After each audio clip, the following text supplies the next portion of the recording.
Okay, this is a short video on showing you how to reset your service interval and also oil change interval, because there's two built into these cars. It's a 2016 Renault Megan diesel.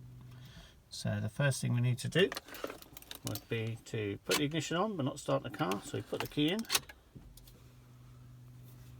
let it run through its controls. We're now going to be using these buttons here.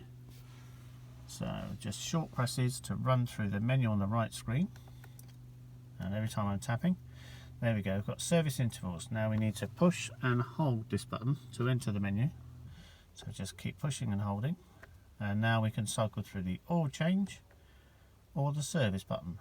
Now I don't need to reset the service on this one because I've just completed the oil change, but it's exactly the same for the oil change one, so I'll reset this again.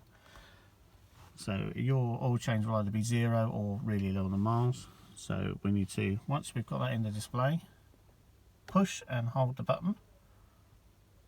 Then what you'll see is it start to flash.